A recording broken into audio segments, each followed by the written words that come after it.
estamos con David Hu, que es un crack de la ciencia. Y hoy nos va a hablar sobre orina. Y nada más.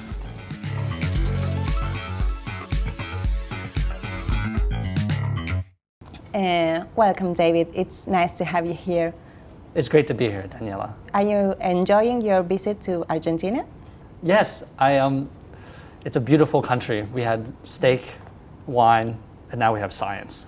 Yes, so I think good everything you need. So David, your profile is quite different from the average scientist. Would you like to introduce yourself? You can tell us anything you want. Yeah, I'm a mechanical engineer. So I'm an engineer, but I study biology. So I use some engineering principles, some mathematics, and I study things that come out in everyday life. That's awesome. And you're also a mathematician, right? Yes, I have a PhD in mathematics from MIT. So you're a mathematician, an engineer, and also kind of a biologist. Yeah, and my money comes from physics. Wow, that's very rare in science. Yeah, and sometimes I wear a toilet seat for award ceremonies. I have a toilet. I like to see that. I like to see that.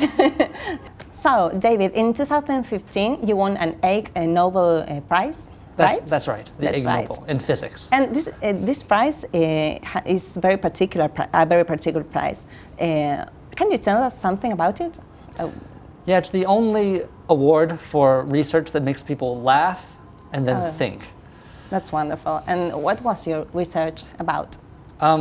We won the prize for showing the biological principle that all mammals urinate for about 21 seconds, plus or minus 13 seconds. Wow, all mammals. From a dog all the way to an elephant. Wow. And so a dog's bladder yes. is about this big. Like a small dog is about this big, and an elephant's bladder is like kitchen. It's like a kitchen. You know, kitchen garbage can. Yeah. In the U.S. we have big garbage because we eat a lot. So 21 is about 20 liters. Wow. And then if once both of them start urinating, in 21 seconds on average, both empty. Both empty. Yeah. Wow. Yeah. So the elephant's urethra, the elephants when they urinate, it's like 5 shower heads. Like you take 5 showers all at once. Yeah, all except it's urine, not water. I wouldn't like to take that bath. So, how do you react when you found out you had won this award? Oh, well, I still remember I got the phone call. I got a phone call when I was traveling, and I was totally shocked. Because I had seen that award for a long time. You were like honored to be told that your research was funny, or were you like offended? It takes a lot for me to get offended. No, I was shocked and very, very happy to. Okay. They said there's 9,000 nominations every year for this award. They're secret nominations. Yeah, secret nominations, and then. And they choose 10 every year, so I was very. It was an honor. Yeah, really. to go to, and we went to Harvard University. I brought my toilet seat. I brought my toilet, and I wore my toilet. And how was the ceremony like? It was the most amazing ceremony I've seen in a long time. I mean, probably 2,000 people in the audience, and there's Harvard's a very old theater, so it's wood all around, and they had 10 Nobel laureates. So usually Nobel laureates, I think, are very busy and they charge a lot of money, but they went for free to the ceremony. And it's very important. Yeah, at the very beginning of the ceremony, they have people throw thousands of paper airplanes at the winners. So if you win, you get to throw in paper airplanes at you. And then the Nobel laureates, after the ceremony, they sweep up the paper airplanes because there's so many. They have to sweep together. Wow. And you won this award with many of your colleagues, right? That's right. To do this research, we had to go to the zoo in Atlanta to measure the animals' urine, and it's very difficult work. And why did you choose to work with zoo animals instead of wild animals? Zoo animals is a little bit easier to get to capture them on film. So we went zoo animals, and we also measured dogs at the park and things like that. And you also watched some videos on YouTube, right? Yeah, we found some videos because people, when they go to the zoo, they try to get the longest videos of the animals urinating. It's very difficult to get these animals urination videos, actually. Yeah, I can imagine. Yeah, the students, they had to, so I was looking for students who were willing to go do this job. And you found many students who were willing to do this job. Well, I'll tell you, this is how it all started. When, okay. So when I was assistant professor, I had a son, and he was when he was born, I was changing diapers every day, and then when I was changing diapers, he tries to run away, my son, but sometimes he gets really excited when I change the diapers, and when I change the diaper, he actually starts urinating. That happens a lot. And so there's one time he was urinating, and it hit me in the chest, and I started getting very angry. Yeah. And then my wife tells me when I get angry, I should just start counting. Count 1, 2, 3. So I started counting when he was urinating, and I counted all the way to 22 seconds. Wow. I thought, this is a very long time. It's very, very long. And I thought, maybe he actually has some kind of bladder problem. Because my son, he was only 10 pounds, he was 5 kilograms. He's only this big. So I was thinking, maybe he has some kind of bladder problem. So I put his diaper back on, and then I went to the bathroom, and I pulled down my pants. And then I sat in the towel, and I started counting. Yeah, I counted. And I got to about 24 seconds. And I was thinking, wow, my son, he urinates like a real man already, like an adult. And then you were curious. Then I was very curious. I said, this is very strange, because everything in the body should change as people get bigger. Of course. I weigh 10 times as much as him. I have 10 times as much blood. That means, so I was thinking, urine comes from urea. It's a byproduct of the metabolism. Exactly. So he should have 10 times as much urine. I should have 10 times as much urine as him. Of course. But his urine comes out in the same amount of time. So how's that possible? So the very next day I went to teach my class, undergraduate fluid mechanics. So I teach engineering, and usually to do planes and boats. But today I was just going to talk about urine the entire class. So I tell people the story. And we were actually studying flow in pipes, like in this. So I asked, any students want to come do this experiment to measure urine with me? Nobody raised their hand. I would have raised my hand. You would have raised your hand. I said, okay, I'll give you extra bonus points if you come do research. Still no one and raised their hand. I was looking, anyone doing pre-medicine? There's some people who are doing pre-medical, and then they raised their hand. So I asked them to come to my office. And so we got all this data, and we found on average it's very similar to my son's, like between 10 and 30 seconds. And on average 20 seconds, even though they are very different. Yeah, even the bladder size is a factor of 100. Wow. It's like this versus like a garbage can. I mean, it's a huge difference. So we look. That's a very interesting fact. Yeah, it's very surprising. I mean, in biology, I mean, you generally get things that change with size. And so there's been a lot of measurements of their X-ray and ultrasound of these different animals for veterinarians. And they showed that the males and females have different structure. Like you said, they have different structures. They're composed of a bladder, which is sort of a round organ that contains the urine. And then they have this pee-pee pipe, urethra. I call it pee-pee, the pee-pee pipe. The pee-pee pipe. I like pipe. that word. Yeah, pee-pee pipe. And, but males and females both have a pee-pee pipe. That's important because my son keeps on telling my daughter, you don't have a pee-pee pipe. But she has. But I tell her, no, you both have pee-pee pipes. It's just on the inside. Exactly. Yeah. And so doctors and veterinarians, no one knew why animals have a pee-pee pipe. And if you actually go underwater, these fish and birds, they actually don't have a pee-pee pipe. It's only animals on land. And if you do the calculations, there's an experiment a long time ago, Pascal. He took a barrel of water and he put a very thin pipe on top and made the pipe 10 meters tall. And the pipe is very thin, like this thin. And he just fills that pipe with water. And he fills it to the top, the barrel just explodes. So it shows the power. If you basically take fluid, they showed that the pressure doesn't depend on the volume. It only depends on the height. On the height. So these animals, they basically evolved longer and longer pee-pee pipes to make the fluid come out faster. Okay, but that's not the only research that's going on in your laboratory right now, right? That's right. We study stuff below here, but we also study stuff above here. And now we had a recent study on the length of eyelashes. Really? Yeah.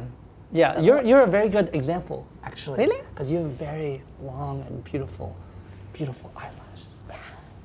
That's for compensate because I have an eye that's smaller than the other one, but I had really great eyelashes, so that's fine. At least you have two eyes. I have to. Yeah.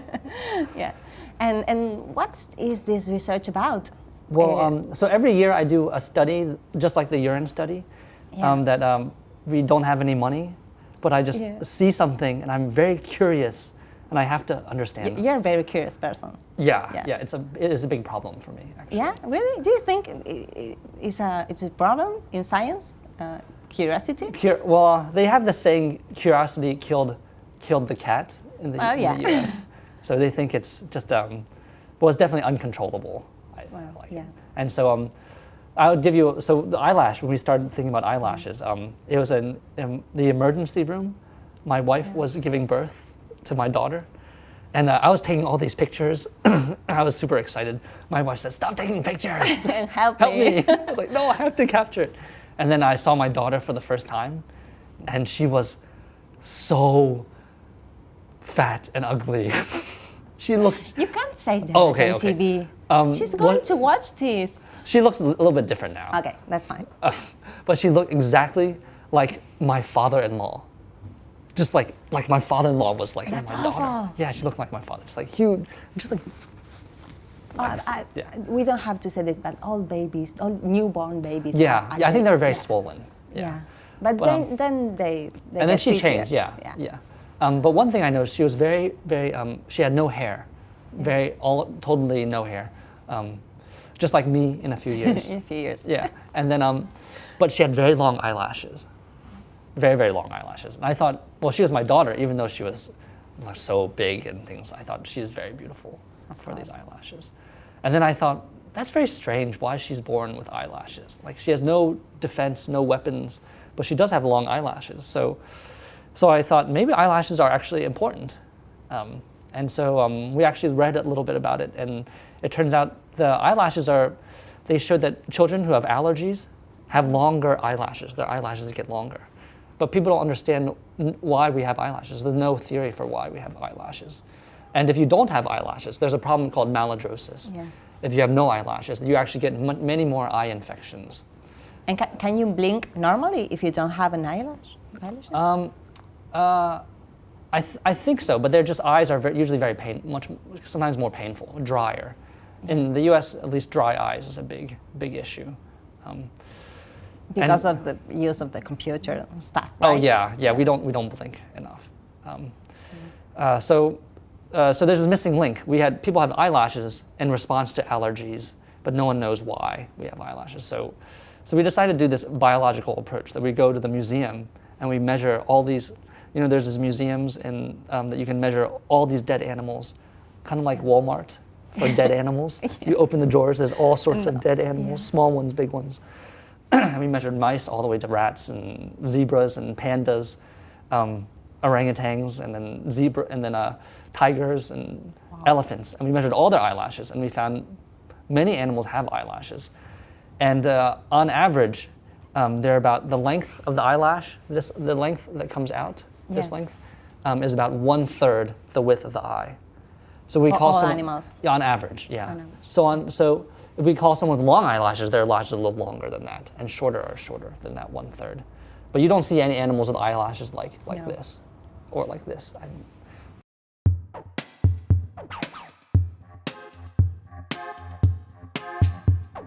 What sport do you like to practice? I like to do barefoot running. And what sport do you like to watch? I don't have a TV. You don't have a TV? No. You have a big camera and you don't have a TV? Wow.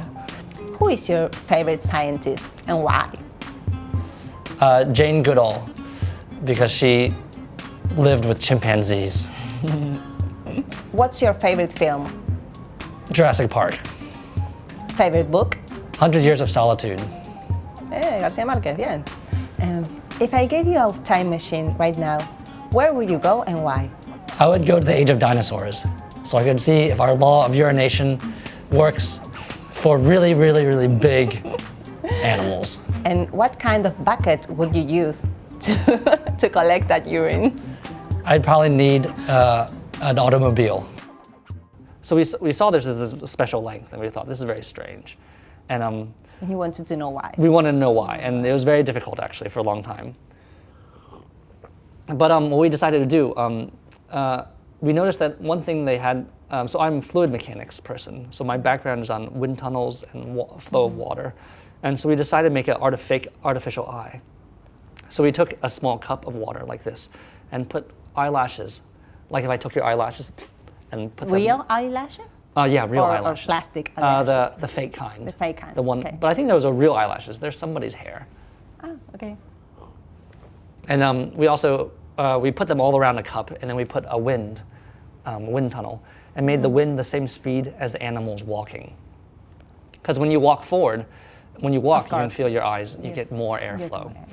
And what we found, we could measure the evaporation of the water. It's very slow. It's about 1 milligram every minute.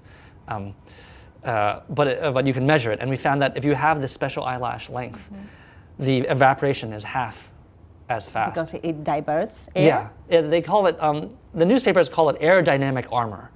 So when you have this lashes, you have all these covering here. Air is going to see the lashes first and then flow outward.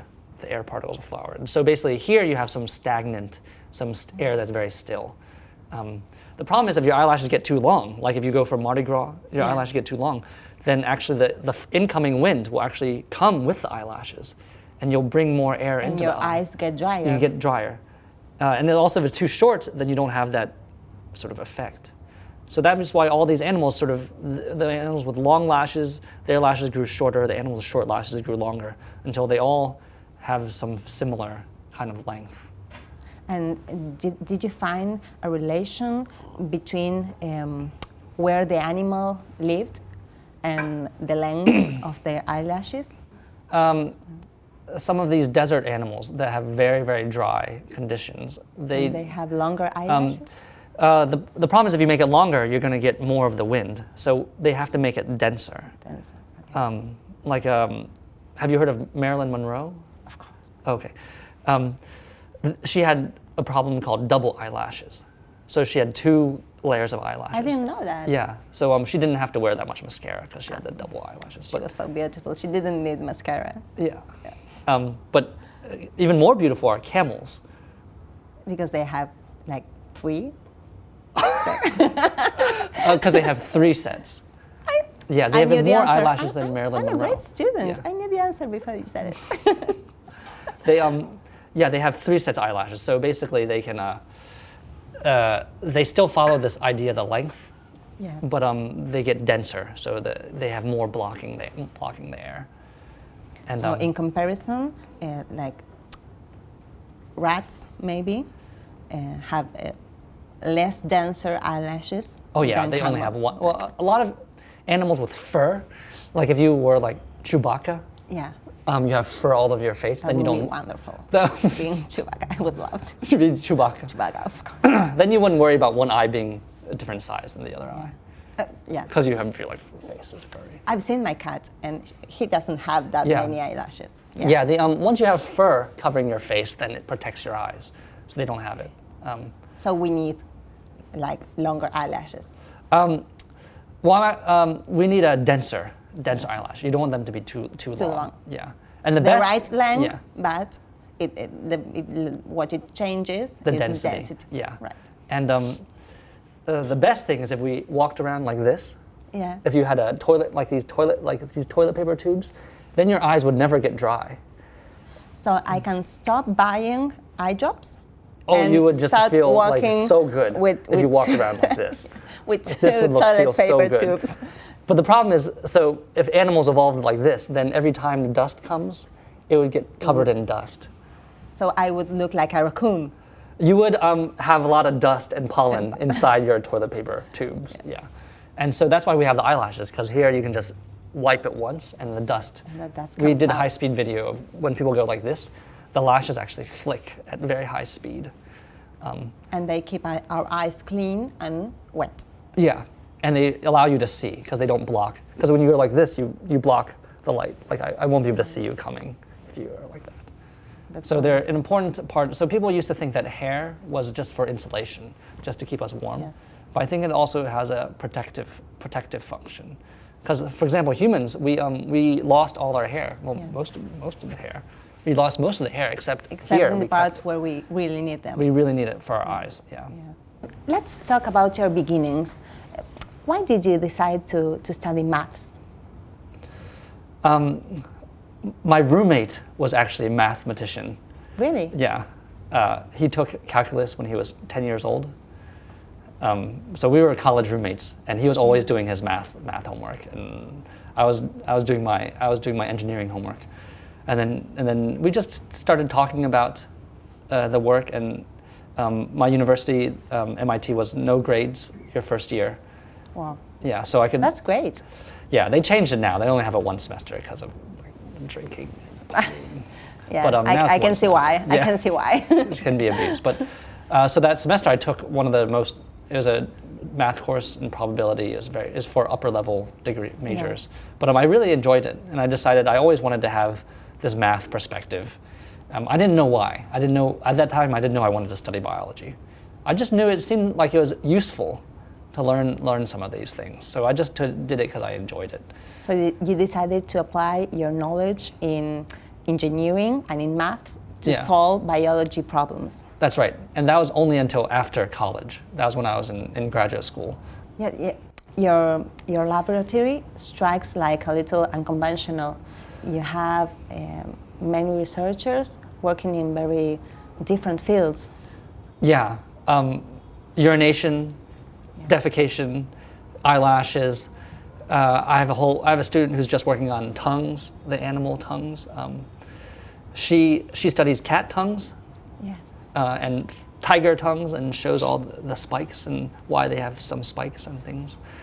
That's a very rare thing, because biologists think that every disgusting thing is beautiful. That's right. That's right. You just need to study biology, and then you'll see that every animal is beautiful. I think they don't have this idea that you have this thing, oh, we shouldn't study this, it's too disgusting. Like sex or poop or pee or the bloody insides of animals. They think it's just all natural. Yeah. Yeah, and it is really quite beautiful. So we take these beautiful pictures of the elephant urination. We had to get some very good pictures of elephant urination. It looks like a fountain. I love to watch elephants pee, really. When I was a child, I went to the zoo, and I couldn't leave until I saw the elephant pee. I don't know why. I was a very weird kid. It must be very patient. It was so funny. Oh, because it's so much. It's so much. It's like this big. Oh yeah, it keeps on coming. It's like a waterfall, right? Yeah. Yeah. Yeah, it's very funny. Yeah, I love that. It's one day I'm gonna write. I think I'll try to write a book just about elephants, because the fact that they can do anything, their feet are this big and their trunks are this. We're actually studying elephant trunks right now, and how they drink and how they pick up objects. That's great. So it's a very diverse laboratory. Yeah, I just get people who are interested in studying nature, and who are interested in biomechanics. Yeah, and biomechanics, but also using some of the tools. So all of us in the laboratory were people who sort of left regular engineering, I guess, because we like to use these tools to study things that haven't been studied yet. Do you see yourself in 20 or 30 years, like working still in this? In 20 or 30 years, I want to sort of figure out all the disgusting things about people, and I want the world to know about it. Like earwax? Yeah, right now, I think I want everyone. It's a fluid, right? Earwax? Yeah, we actually are studying earwax right now. Really? Yeah. Maybe you can give us a contribution after the show. Okay. We can get some. I'll bring it back home. Do you have I have a toothpick, and we can put it in a jar. That will work. Yeah. But we found that earwax has very similar properties across the different animals. Like we measured pig and rabbit, human. You took samples from live animals. Well, they were already dead from other reasons. We just went and got the earwax, earwax is a lot like paint, actually, like the paint you put on walls. Yeah. Paint works because when you when you have high forces, it's a liquid, like when you press it with a paintbrush. But when you put it on the wall, it turns into a solid, so that it stays on the wall. It doesn't drip to the ground. So earwax has they call it shear thinning. It's some special properties. And we think it has those properties so it can help entrap dust. Because when you walk, we did these videos of people walking and there's some airflow in the ear and it brings dust and things like that. So it protects It protects the ear by absorbing the dust. Our ears are very delicate. So yeah. They need protection. They need protection, and they have hair too, just like our eyelashes, but they also have other secretions. And does the hair help to retain earwax? Yeah, the hair is always growing, actually, and it provides a web to support the earwax to allow dust to gather. So it makes like a shield. A shield, yeah. So in the next 20 years, I want to understand all the different, especially the parts of the body that are used for cleaning. And I think a lot of them are very surprised. Like, we still don't know how a lot of them work. A lot of them seem to involve hair. Yes. Like we grow hair in all sorts of places. Yeah. David, is there some piece of advice that you would give a young scientist that wants to start working on your field? I would say they should be open to new things, and they should get as many different skills as possible. Because biology, I would say biology is the oldest subject. I mean, we still have no idea how many things work in biology, and we need people that have, physics and neuroscience, and then math and statistics and maybe economics. We need all sorts of backgrounds to really understand it. I think we really want as many different types of people as possible. So that's an excellent advice. So I think to study biology, we want to attract as many different types of people as possible to the field, and I think they're good. They know if they're a good candidate for biology if they have a good sense of humor, because biology experiments are always surprising. I mean, you never know what you're gonna. I would never have guessed all animals urinate for a similar amount of time. But I think that's also what helps keep me in the field too, because every time I learn something new, I laugh. I think it's just great that this thing is here. So I think be open to new kinds of areas and have a good sense of humor. And this field is just waiting, I think. Wow. Well, thank you very much, David. Thank you, Daniela, for having me.